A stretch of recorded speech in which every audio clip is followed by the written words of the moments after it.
এখন জিলহজ মাসের প্রথম 10 দিন এত গুরুত্বপূর্ণ। এই 10 দিনের আমল আল্লাহর কাছে অনেক দামি। এই জন্য আমাদের কিছু করণীয় আছে। যখন আমরা জিলহজ মাসের চাঁদ দেখব তখন থেকেই আমরা যারা কোরবানি দিব, আমরা যারা কোরবানি দিব না, সকলেই চেষ্টা করব নিজের নখ চুল না কাটার জন্য। পারবো তো ইনশাআল্লাহ? তাহলে 1 নাম্বার হইল নখ চুল এইগুলা না কাটা। জিলহজ মাসের চাঁদ দেখার আগেই আমরা যারা নখ চুল এইগুলা কাটার প্রয়োজন আমরা কেটে ফেলবো। এরপরে যদি আমরা না কাটি তাহলে একটা সওয়াব আছে। রসুলের কাছে একজন সাহাবী গেছে, সে কুরবানি দেওয়ার সামর্থ্য নেই। বলে, নবী আমার তো সামর্থ্য নেই, এখন আমি কি করব? আপনি তো বলছেন যারা কুরবানি দিবে তারা নখ চুল যেন না কাটে। তা আমার তো সামর্থ্য নাই, আমি কোরবানি দিব না।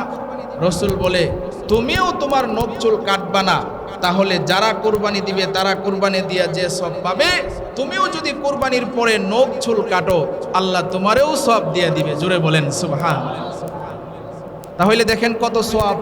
এই জন্য আমরা অনেকেই মনে করি যে আমরা যারা কোরবানি দিব তারাই শুধু নখ চুল কাটবো না, বিষয়টা তা না। যারা কোরবানি দিতে পারবো না তারাও কাটবো না। বুঝছেন তো ইনশাআল্লাহ? এটা হচ্ছে 1 নাম্বার কাজ জিলহজ মাসের চাঁদ দেখার পর। 2 নাম্বার হচ্ছে রাসূল সাল্লাল্লাহু আলাইহি ওয়াসাল্লাম 4টা কাজ কখনোই ছাড়তেন না। কয়টা কাজ? 4টা। ফিল মানাম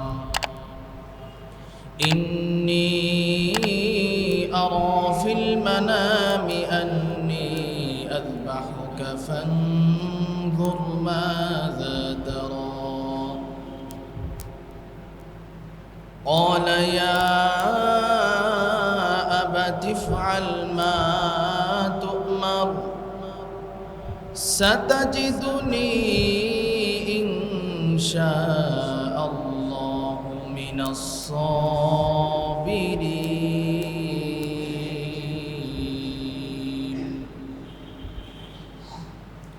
صدق الله مولانا العظيم وصدق رسوله النبي الكريم ونحن على ذلك من الشاهدين والشاكرين والذاكرين والحمد لله رب العالمين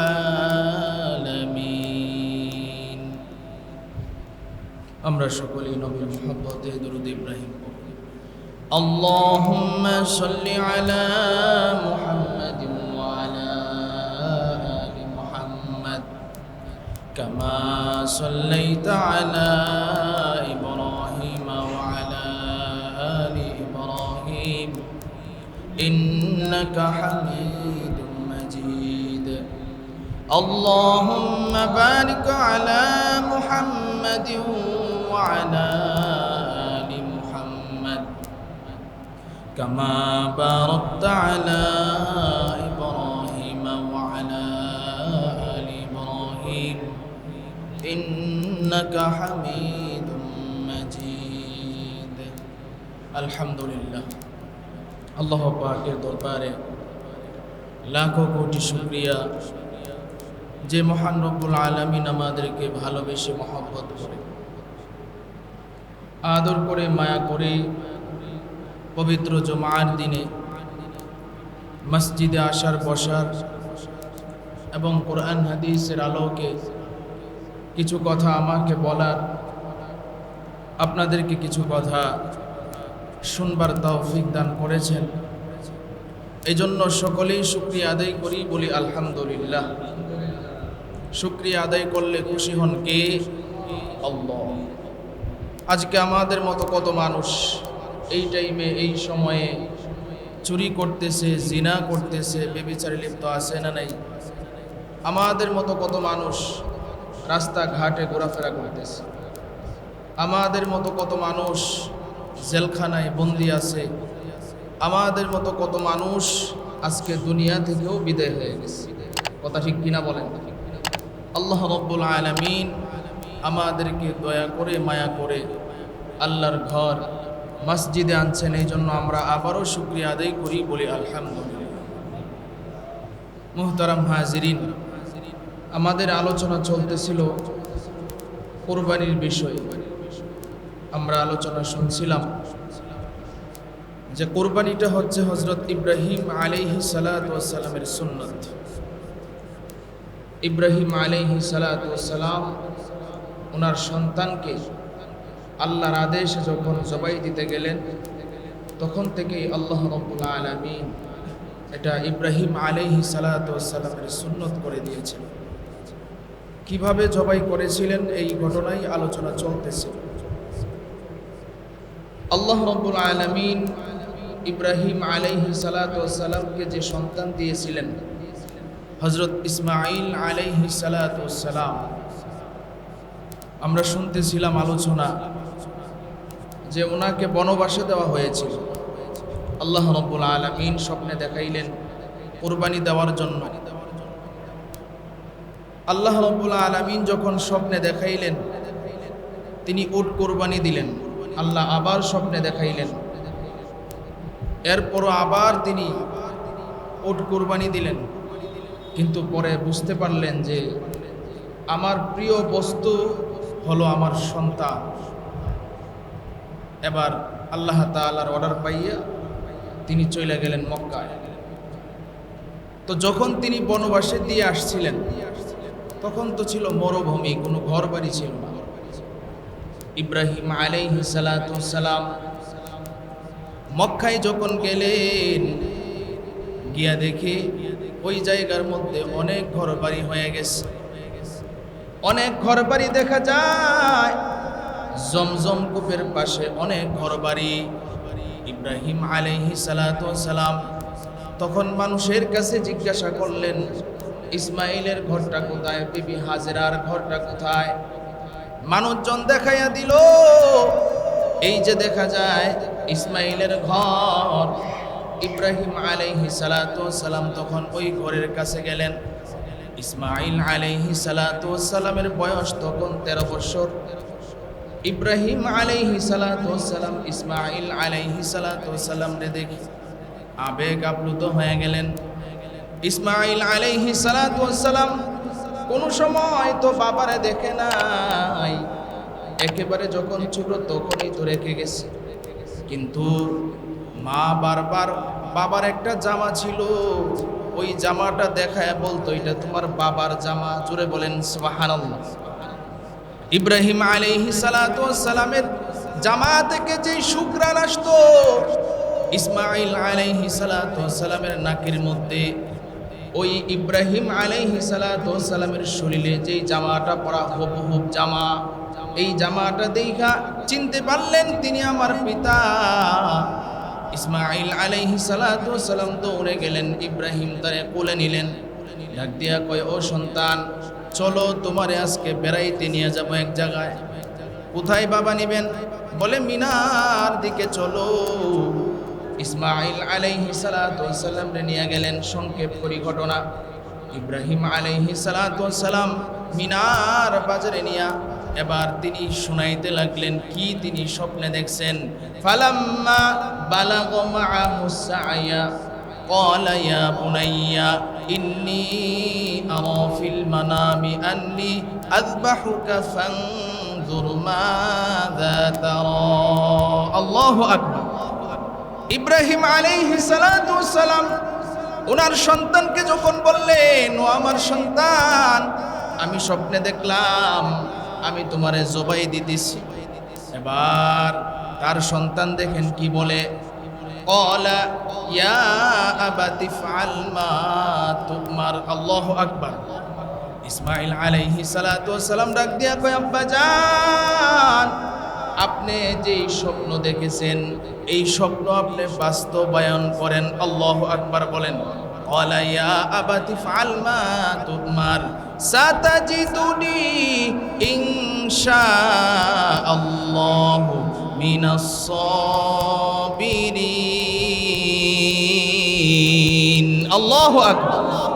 ইসমাইল আলাইহিস সালাতু ওয়াস সালাম ডাক দিয়া কয়, আব্বা জান, আমাকে আপনি ধৈর্যকারী যারা আছে তাদের মধ্যে পাবেন। আল্লাহু আকবার বলেন।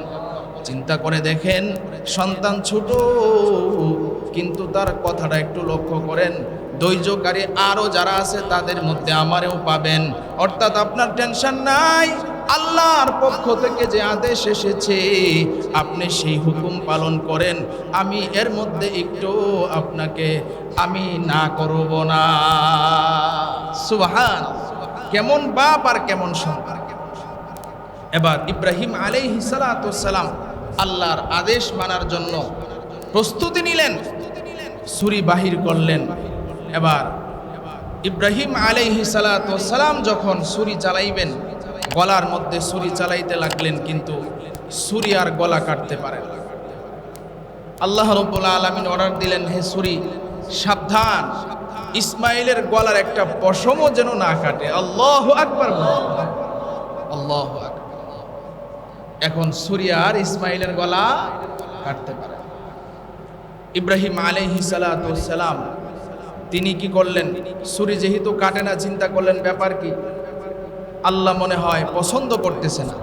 ইসমাইল আলাইহিস সালাতু ওয়াস সালাম তখন ওনার বাপের ডাক দিয়া কয়, আব্বা জান, আপনি আমার চেহারার দিকে তাকাইছেন, মনে হয় আপনার মায়া লাগতেছে, এই জন্য আমার উপর করে শোয়ান, আপনার চোখটা কাপড় দিয়া বেঁধে নেন, তাহলে আমার চেহারা আপনার সামনে ভাসবে না, মায়াও লাগবে না, আল্লাহর কবুলিয়ত আসবে, আমি জবাই হয়ে যাব। আল্লাহু আকবার করুন।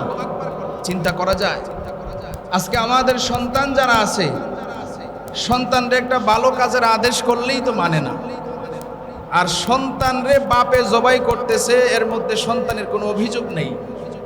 ইসমাইল আলাইহিস সালাতু ওয়াস সালাম ডাক দিয়া কয়, আব্বা জান, আমারে উপর কইরা শোয়া দেন, আপনার চোখটা বেঁধে নেন, আমার প্রতি আপনার মায়া লাগতে পারে, এই জন্য হয়তোবা আমার গলা কাটে না। তবে আব্বা জান, আমি দেখতাম আপনার জামাটা ধইরা আমার মা মাঝে মধ্যে কান্না করতো আর বলতো, এটা তোমার পিতার জামা, আপনার কাছে একটা আবদার হইল, আমি জবাই করার আগে আমার এই জামাটা খুইলা আমার মারে নিয়ে দেখাইবেন, আর আমার মা যেন আমি না থাকলেও আমার জামাটা দেখা সন্তানের কথা স্মরণ করতে পারে, এটাই হইল আপনার কাছে আবদার। আল্লাহু আকবার। ইসমাইল আলাইহিস সালাতু ওয়াস সালাম প্রস্তুত হয়ে গেলেন। ইব্রাহিম আলাইহিস সালাতু ওয়াস সালাম আবার তিনি বিসমিল্লাহি আল্লাহু আকবার বলে ছুরি চালাইবেন। আল্লাহ অর্ডার দেয়, জিব্রাইল, আমার বন্ধু আমার পরীক্ষায় পাস, তাড়াতাড়ি যাও, জান্নাত থেকে একটা দুম্বা নিয়ে যাও আর একটা লোহার টুকরা নিয়ে যাও, লোহার টুকরাটা নিয়ে ইসমাইলের গলার মধ্যে ইব্রাহিমের ছুরির নিচে দিয়ে দাও, আর দুম্বাটা ইব্রাহিমের ছুরির নিচে ধরিয়া দাও, ইসমাইলের টান মেরে দূরে সরাইয়া দাও, আমি ইব্রাহিমের প্রতি খুশি। জিব্রাইল আলাইহিস সালাতু ওয়াস সালাম জান্নাত থেকে একটা দুম্বা নিয়া দ্রুত জমিনের মধ্যে আসলেন।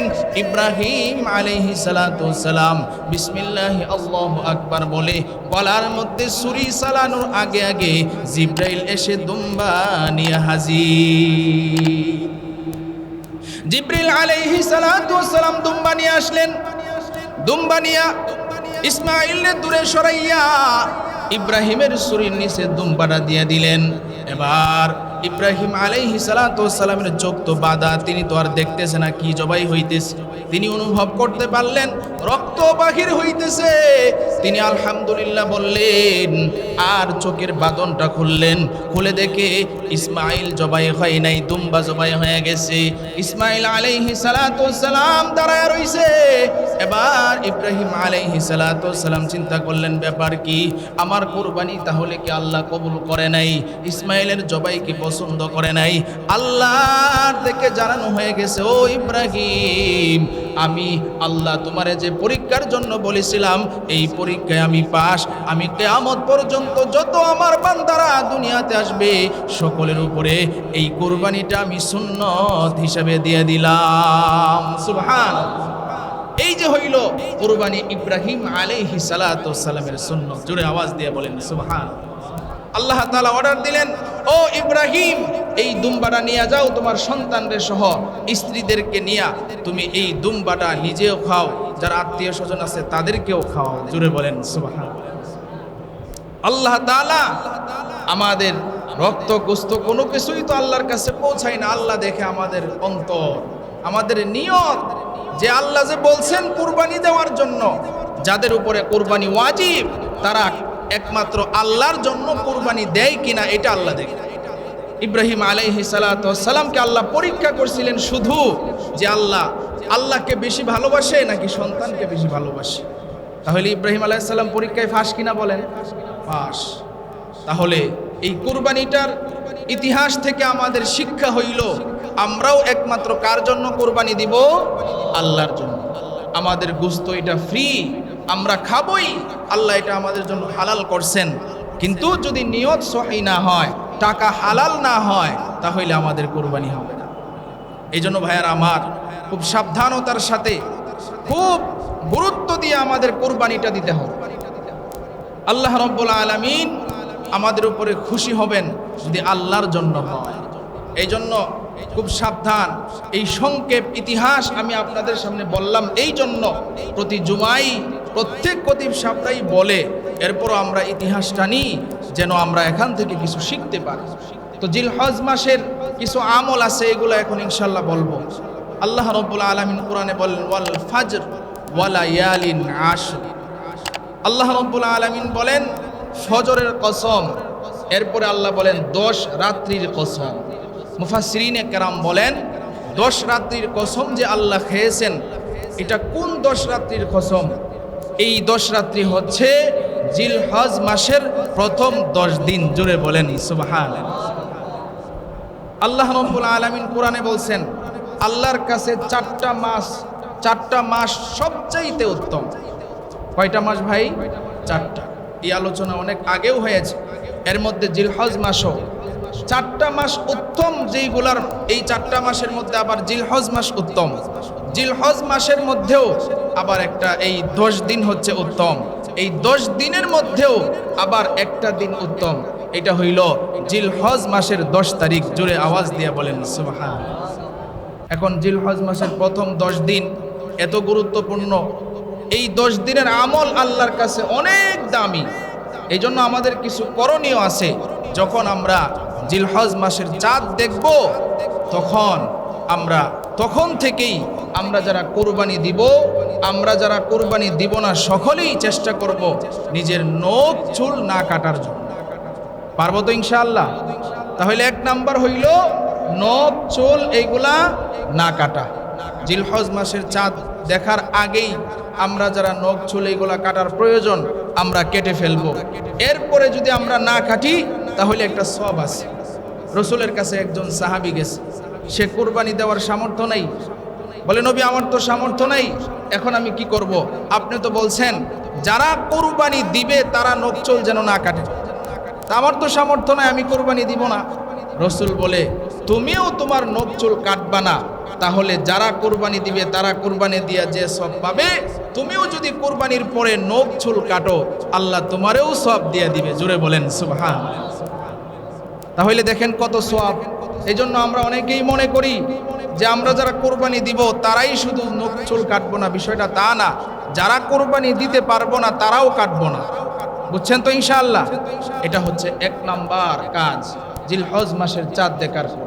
2 নাম্বার হচ্ছে রসুল সাল্লাল্লাহু আলাইহি ওয়াসাল্লাম 4টা কাজ কখনোই ছাড়তেন না। কয়টা কাজ? 4টা। এর মধ্যে 1 নাম্বার হচ্ছে মুহররম মাসের 10 তারিখের রোজা রসুল কখনোই ছাড়তেন না। 2 নাম্বার জিলহজ মাসের প্রথম 10 দিনের রোজা নবীজি কখনো ছাড়তেন না। এইগুলা নবীজি রাখতেনই, নবীজি কখনোই ছাড়তেন না। তাহলে চিন্তা করে দেখেন কত গুরুত্বপূর্ণ বিষয়। নবীজি বলছেন যে জিলহজ মাসের প্রথম 9 দিন 1 থেকে 9 পর্যন্ত এই 9টা রোজা রাখার চেষ্টা করা। এখন আমরা অনেকেই আছি যে রাখতেই হবে না। আপনি যদি রাখতে পারেন তাহলে সওয়াব আছে, না রাখতে পারলে কোনো গুনাহ নাই। এজন্য 2 নাম্বার করণীয় জিলহজ মাসের প্রথম 10 দিন ইবাদত বন্দেগী করা আর 1 থেকে 9 জিলহজ পর্যন্ত রোজা রাখা। বিশেষ করে 4 নাম্বার করণীয় হচ্ছে 9 জিলহজ অর্থাৎ আরাফার দিন এই রোজাটা রাখা। রাসূল সাল্লাল্লাহু আলাইহি ওয়াসাল্লাম বলছেন যদি কোনো ব্যক্তি আরাফার দিন রোজা রাখে তাহলে আল্লাহ রাব্বুল আলামিন তার 1 বছরের আগের এবং 1 বছরের পরের গুনাহ মাফ করে দেয়। জোরে বলেন সুবহানাল্লাহ। তাহলে চিন্তা করেন, আমরা এখানে যারা আছি সবাই কি গুনাহগার নাকি আমাদের কোনো গুনাহ নাই? গুনাহগার। তাহলে একটা রোজা রাখার কারণে যদি আমাদের আগের এবং 1 বছরের পরের গুনাহ মাফ হয়, তাহলে কি পরিমাণ সওয়াব চিন্তা করেন। আমরা যারা পুরুষরা আছি এই ব্যাপারে আমাদের অলসতা বেশি। মাশাআল্লাহ, রোজা রাখার ব্যাপারে আবার মহিলাদের খুব গুরুত্ব। কোন চাঁদের কোন রোজা, এই চিন্তা ভাবনা মহিলারা সব সময় করে। তো রসুলের 2 নাম্বার আমল ছিল এই জিলহজ মাসের রোজাগুলি নবীজি ছাড়তেন না। 3 নাম্বার আমল রসুল আইএমএ 20 অর্থাৎ 13, 14, 15 প্রত্যেক আরবি মাসের 13, 14, 15 এই 3টা রোজা নবীজি কখনো ছাড়তেন না। 4 নাম্বার নবীজির আরেকটা আমল হচ্ছে ফজরের নামাজের আগে কয় রাকাত সুন্নত আছে? জোরে আওয়াজ দিয়ে বলেন, কয় রাকাত? 2 রাকাত। এই 2 রাকাত সুন্নত নবীজি কখনো ছাড়তেন না। তাহলে আমরা অনেকে এরকম আছি যে ফজরের আগে সুন্নত আমরা পড়ি না। ফজরের আগে নবীজি বলছেন যে জামাত শুরু হয়ে গেছে, জামাত শুরু হয়ে গেছে। খুব মনোযোগ দিয়ে বুঝেন, জামাত শুরু হয়ে গেছে। আমি যদি জামাত রাকাত পাই, যে 1 রাকাত হইলেও পাবো, জামাতে শরীক হতে পারবো, রসুল ডাক দিয়া কয় আগে তুমি ফজরের 2 রাকাত সুন্নত পইরা এরপরে জামাতে শরীক হও। তাহলে চিন্তা করেন কত গুরুত্বপূর্ণ ফজরের 2 রাকাত সুন্নত নামাজ। এই 4টা কাজ নবীজি কখনো ছাড়তেন না। এই জন্য এই জিলহজ মাসের এই 9টা রোজা আমরা ইনশাল্লাহ রাখার চেষ্টা করব। বিশেষ করে আরাফার দিন এই রোজাটা আমরা রাখার চেষ্টা করব। ফজিলত বললাম 1 বছরের আগের এবং 1 বছরের পরের সমস্ত গুনাহ আল্লাহ মাফ করে দেয়। জোরে বলেন সুবহানাল্লাহ। তাহলে রাখবো তো ইনশাআল্লাহ। এরপরে আমাদের জিলহজ মাসের করণীয় হচ্ছে জিকির করা। কি করা ভাই? জিকির করা। আমাদের অনেক মানুষ আমরা আছি দোকানপাটে বসে আড্ডা দেই কি দেই না? আড্ডা দিয়া আমরা সময় নষ্ট করি, মানুষের গীবত করি, কে কি করলো এইগুলা নিয়ে আলোচনা করি। হ্যাঁ, আমাদের যদি প্রয়োজন হয়, চা খাইতে মন চায়, দোকানে প্রয়োজন লাগে, যাইতে পারি, সমস্যা নাই, এটা তো আর নিষেধ না। কিন্তু দোকানে পয়সা যদি আমরা মানুষের গীবত করি, মানুষ কে কি করে এগুলা বলি, তাহলে আমাদের গুনাহ হবে। তো ভাইয়ারা আমার, আমরা অযথা সময় নষ্ট না করে যদি জিকির করি, রাসূল সাল্লাল্লাহু আলাইহি ওয়াসাল্লাম বলছেন যে এই জিলহজ মাসের প্রথম দশকে বেশি বেশি জিকির করবা। আর জ্ঞানী মানুষ তারাই যারা দাঁড়ানো অবস্থায় জিকির করে, বসা অবস্থায় জিকির করে, শুয়া অবস্থায় জিকির করে। জোরে বলেন সুবহানাল্লাহ। আল্লাযীনা ইয়াযকুরুনাল্লাহা কিয়ামান ওয়া কুউদান ওয়া আলা জুনুবিহি। আল্লাহর কোরআনের আয়াত। জ্ঞানী মানুষ তারা যারা দাঁড়ানো অবস্থায়, এরপরে বসা অবস্থায়, শুয়া অবস্থায় রবের জিকির করে। আল্লাহু আকবার বলেন। এজন্য আমরা জবানটারে মানুষের বদনাম না করে, মিথ্যা কথা না বলে, মানুষের গীবত শেখায়েত না করে যদি আল্লাহ পাকের জিকির করি, তাহলে আল্লাহ পাক এই জিহ্বাটাকে তরুতাজা রাখবে। রসুল বলেন জিকির করতে করতে যার জিহ্বাকে তরুতাজা রাখবে, হাসরের ময়দানে সে হাসতে হাসতে জান্নাতে প্রবেশ করবে। সুবহানাল্লাহ। এই জন্য আমাদের করণীয় হচ্ছে জিলহজ মাসে বেশি বেশি কি করা? জিকির করা। এরপরে করণীয় হচ্ছে তাকবীর, তাহলিল এবং তাহমিদ। অর্থাৎ রাসূল সাল্লাল্লাহু আলাইহি ওয়াসাল্লাম বলছেন যখন জিলহজ মাসে তোমরা চাঁদ দেখবা, তখন তোমরা বেশি বেশি তাকবীর, তাহলিল এবং তাহমিদ এগুলা পড়তে থাকবা। এগুলা কি? আল্লাহু আকবার, আল্লাহু আকবার, লা ইলাহা ইল্লাল্লাহু, আল্লাহু আকবার, আল্লাহু আকবার, ওয়ালিল্লাহিল হামদ। সবাই বলেন আল্লাহু আকবার, আল্লাহু আকবার, লা ইলাহা ইল্লাল্লাহু, আল্লাহু আকবার, আল্লাহু আকবার, ওয়ালিল্লাহিল হামদ। রাসূল বলেন যে জিলহজ মাসে তোমরা বেশি বেশি এইগুলা পড়বে। আমরা যেহেতু বাংলাদেশের মানুষ, মক্কা মদিনা এগুলো দেখা যায় যে জিলহজ মাস আসলেই সবাই বাজারে ঘাটে যেখানে মন চায় এই তাকবীর পড়তে থাকে। আল্লাহু আকবার, আল্লাহু আকবার, লা ইলাহা ইল্লাল্লাহু, আল্লাহু আকবার, আল্লাহু আকবার, ওয়ালিল্লাহিল হামদ। অনেক দোকানপাটে দেখা যায় তারা ডিভাইস লাগাইয়া দেয়, যে একদম ছোট আওয়াজে লাগাইতে থাকে, এখানে বাজতে থাকে আল্লাহু আকবার, এই তাকবীরগুলা বাজতে থাকে। তো আমাদের করণীয় এগুলা আমরা বেশি বেশি এগুলা পড়ব। বাজার ঘাটে যখন যাব এগুলা পড়তে থাকবো, রাস্তাঘাটে যখন হাঁটতে থাকবো পড়তে থাকবো, ঘরেও যখন আমরা থাকবো তখন আমরা ইনশাআল্লাহ এগুলা পড়ব। তাকবীর, তাহলিল এবং তাহমিদ। এরপরে আমাদের জন্য করণীয় হচ্ছে 9 জিলহজ থেকে 13 জিলহজ আসরের নামাজ পর্যন্ত, 9 জিলহজ ফজরের নামাজ থেকে 13 জিলহজ আসরের নামাজ পর্যন্ত তাকবীরে তাশরিক পড়া। অর্থাৎ আমরা পুরুষ যারা আছি প্রত্যেক নামাজের, ফরজ নামাজের পরে একবার উচ্চ আওয়াজে পড়তে হবে আল্লাহু আকবার, আল্লাহু আকবার, লা ইলাহা ইল্লাল্লাহু আল্লাহু আকবার, আল্লাহু আকবার, ওয়ালিল্লাহিল হামদ। আমরা পুরুষ যারা আছি কয়বার পড়ব ভাই? একবার উচ্চ আওয়াজে পড়তে হবে। আর মহিলা যারা আছে তারা পড়বে নিচু আওয়াজে। তারা কিভাবে পড়বে ভাই? আস্তে আস্তে নিচু আওয়াজে, জোরে না। পুরুষের জন্য হচ্ছে জোরে আর মহিলাদের জন্য হচ্ছে আস্তে। 9 তারিখ ফজরের নামাজের পর থেকে শুরু হবে এবং 13 তারিখ আসরের নামাজ পর্যন্ত তাকবীরে তাশরিক পড়তে হবে। আপনি মনে করেন যে আপনার জোহরের নামাজটা কাজা হয়ে গেছে, কথার কথা, আপনি জামাতের সাথে পড়তে পারেন নাই, আপনি একা একা পড়তেছেন। এখন আপনার জন্য করণীয় কি? আপনি কি তাকবীরে তাশরিক আদায় করবেন না? হ্যাঁ, পড়তে হবে। আপনি জামাতের সাথে পড়েন নাই, আপনি একা একা পড়তেছেন কাজা, তখনও আপনাকে তাকবীরে তাশরিক পড়তে হবে। আপনাকে পড়তে হবে উচ্চ আওয়াজে আল্লাহু আকবার, আল্লাহু আকবার, লা ইলাহা ইল্লাল্লাহু আল্লাহু আকবার, আল্লাহু আকবার, ওয়ালিল্লাহিল হামদ। এটা খুব গুরুত্বপূর্ণ।